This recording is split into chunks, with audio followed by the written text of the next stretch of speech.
Quatrième partie de l'Empire méta-nazi. L'épisode précédent s'est terminé sur les autodafés et censures de livres ayant eu lieu à la demande du Wokistan dans de nombreuses écoles, notamment au Canada. Et nous allons continuer à observer les similitudes avec la mainmise du Troisième Reich sur les programmes et parcours éducatifs pour le formatage de ces futurs hommes outils. Vous êtes maintenant rodés. Qui dit quatrième partie dit aussi qu'il est préférable d'avoir vu au préalable les épisodes précédents pour une meilleure compréhension. Je vous apprends rien, c'est tout à fait logique. Je vous souhaite à tous une bonne écoute de cette partie un peu dense. Le sujet est suffisamment sensible pour que les citations qui vont suivre soient absolument nécessaires. Une troisième citation de Ernest Tonla au sujet de la propagande en milieu scolaire. La doctrine nationale-socialiste devait être inculquée aux enfants dès l'école primaire. On puisait en elle les thèmes que les élèves devaient développer dans leurs travaux écrits. Barbara Fasser, rédactrice pour Actualité.com, a proposé un article au sujet de la propagation woke au sein de l'éducation nationale par le réseau Canopé.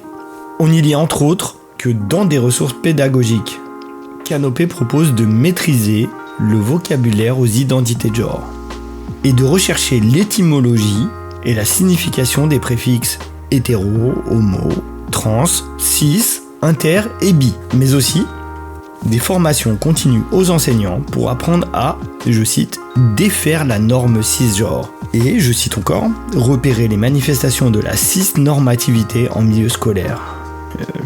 D'où ils sortent ça, putain. Afin de travailler sur, je cite encore une fois, la cisnormativité avec leurs élèves. Vous pouvez trouver cet article du 19 janvier 2022 sur Actualité.com nommé « Canopé, accusé de promouvoir la culture woke dans l'éducation nationale ». Juste une petite note, c'est Actualité comme littérature avec 2 T. Judith Weintraub, Nadjet Cherigui et Hugues Maillot, journalistes du Figaro, ont également abordé le sujet de cette intrusion lors de travaux scolaires dans l'article « Antiracisme, idéologie LGBT+, décolonialisme, comment on endoctrine nos enfants à l'école », publié le 12 novembre 2021.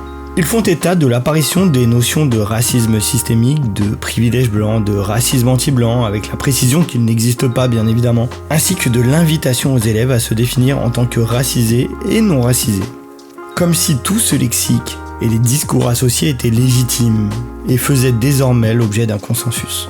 D'ailleurs, les mineurs ne sont pas les seuls ciblés, puisque nous avons notamment le cas de l'université Lyon 2, ayant proposé un sujet aux étudiants en droit concernant une affaire rédigée en écriture inclusive, parlant de non-binarité et reprenant de bout en bout le glossaire woke. Sciences Po, toujours à Lyon, a également proposé en sociologie des travaux rédigés en écriture inclusive avec des .e, .s et des IL en guise de pronoms. Bien que les enseignants se défendent d'avoir imposé des copies rédigées elles-mêmes en écriture inclusive, il ne semble pas y avoir de démenti concernant l'authenticité des sujets en question. Encore une fois, le Troisième Reich ne semble pas être le seul à avoir empoisonné ses programmes scolaires de manière à articuler ses cours autour d'éléments de langage et d'une idéologie à promouvoir. Comme on peut l'observer sur le site de l'USHMM, United States Holocaust Memorial Museum, trouvable en français sous le nom d'Encyclopédie multimédia de la Shoah, l'enseignement propagandaire cible très précisément les enfants, qui seront les piliers futurs d'un mouvement en pleine expansion. Loin d'être un choix personnel, l'adhésion au nazisme durant les années 30 et 40, comme la validation de la doctrine LGBT de nos jours, sont des idéologies imposées au travers des systèmes éducatifs et infrastructures d'accueil de la jeunesse.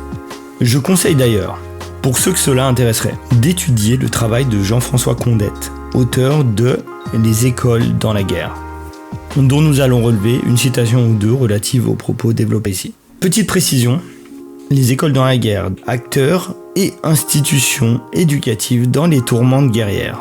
Du XVIIe au XXe siècle, c'est un ouvrage publié et rédigé sous la direction de Jean-François Condette en 2014, un ouvrage universitaire qui analyse et détaille la manière dont les systèmes éducatifs sont impactés en temps de guerre, et regroupe des travaux pour la partie Seconde Guerre mondiale de David Gallo, Olivier Cibre, Mathieu Devigne, Arnaud Kostecharer, Nathalie Duval, Francis Latour, Sarah van Rinskenvelde, Jean-François Condette et Monica Salmon-Siama. À l'origine, il s'agissait d'une note en bas de page. Je désirais quand même citer l'intégralité des noms de ceux qui ont participé avant d'utiliser leurs travaux. Première citation. Dès lors, l'étude de la politique de formation idéologique du corps noir s'offre à l'historien comme un cas d'école, permettant de réfléchir non seulement au rôle des méthodes éducatives dans la formation de soldats politiques dévoués à l'idéologie nazie, mais aussi, plus largement, à l'instrumentalisation de l'enseignement au service de l'ambition de forger un homme nouveau. Effectivement, à l'époque comme de nos jours, il ne suffit pas de s'assurer de l'obéissance des nouveaux pantins. Il faut aussi modifier durablement ceux-ci, les modeler, pour obtenir les outils parfaitement adaptés à l'objectif poursuivi. Sont instaurés un peu partout, y compris en France, de nombreux événements de lecture auprès des enfants par des travelots ou drag queens, d'histoires orientées par l'idéologie du LGBT circus, afin de semer les graines de ce qui deviendra par la suite très certainement un besoin d'accompagnement médical et chirurgical pour ces futurs adultes dont le développement ainsi que le socle idéologique auront été corrompus. Imaginez si la propagande nazie avait pu se développer et se propager pendant quelques années supplémentaires. Il est fort probable que les générations suivantes auraient été dramatiquement influencées par leur comportement et mode de vie. Seconde citation, toujours tirée de l'ouvrage « Les écoles dans la guerre ».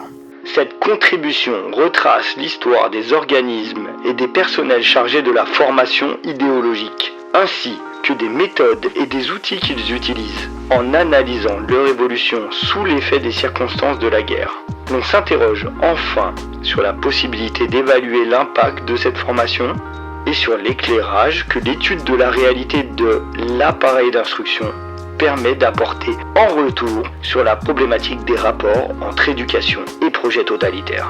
Ce qu'il faut en tirer, c'est qu'une partie du travail des historiens va être de déterminer l'impact réel de la corruption de ce qui est appelé ici l'appareil d'instruction. Le contrôle de l'éducation est un enjeu stratégique crucial pour un projet totalitaire. Je pense qu'on peut le résumer comme ça de manière à ce que ce soit un peu plus digeste.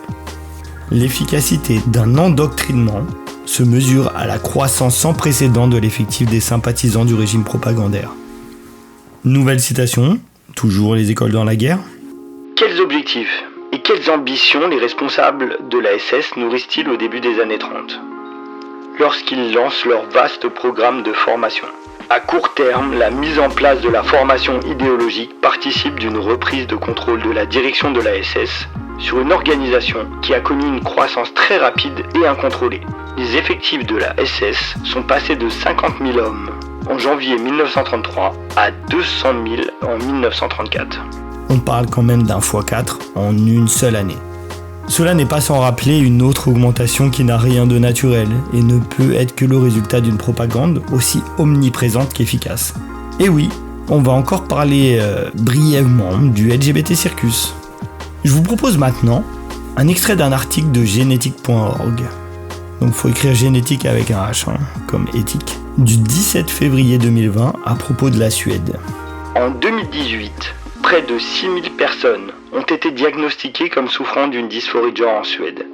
Entre 2008 et 2018, le nombre de filles âgées de 13 à 17 ans souffrant de dysphorie de genre a augmenté de 1500%, tandis que sur la même période, le nombre de garçons âgés de 18 à 24 ans a augmenté de 400%.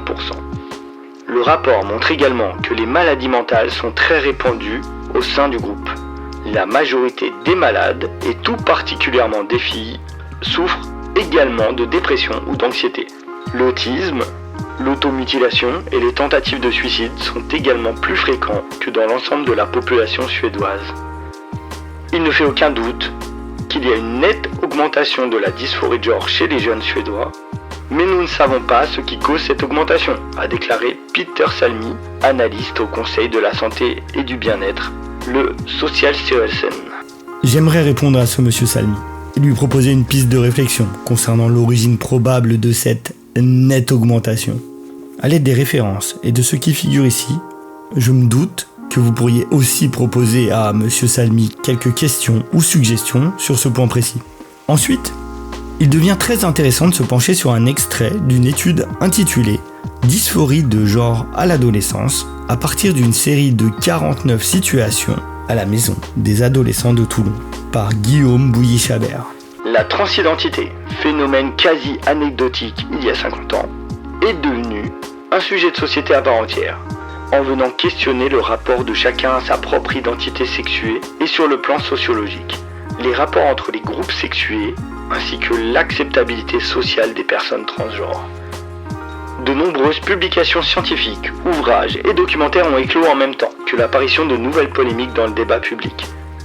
En 2009, en France, la ministre de la Santé Roselyne Bachelot annonce que la transsexualité, terme utilisé à l'époque, ne fera plus partie des pathologies psychiatriques. Il s'agit alors d'une première mondiale. La transsexualité passe de l'ALD 23, affection psychiatrique de longue durée, à une ALD 31, dite hors liste. L'augmentation tout à fait anormale des cas de dysphorie amène le thésard à poser les questions suivantes. Cette forte augmentation du nombre de cas est-elle la révélation de la forte prévalence de ces troubles qui existaient déjà, mais qui n'étaient pas connus car le diagnostic n'était pas posé? Est-ce une contagion sociale, une confusion diagnostique avec d'autres difficultés associées à l'adolescence, vues à travers le prisme de notre époque? Quelle est la place du psychiatre par rapport aux demandes de transition et quelle réponse y apporter? Toujours tiré du même rapport de Guillaume Bouilly-Chabert. L'importance de ces questions est qu'elles sont inconsciemment motivées par le bon sens. Il naît de phénomènes naturels qui croît de manière exponentielle comme c'est le cas pour ces maladies mentales, qui ne sont plus officiellement considérées comme telles, sans que rien ne puisse le justifier. Petite précision qui était également une note en bas de page, cette thèse sur la dysphorie de genre à l'adolescence à partir d'une série de 49 situations à la Maison des adolescents de Toulon est une soutenance qui a eu lieu à la Faculté des sciences médicales et paramédicales de Marseille en 2022. Le document est consultable sur le site du CNRS.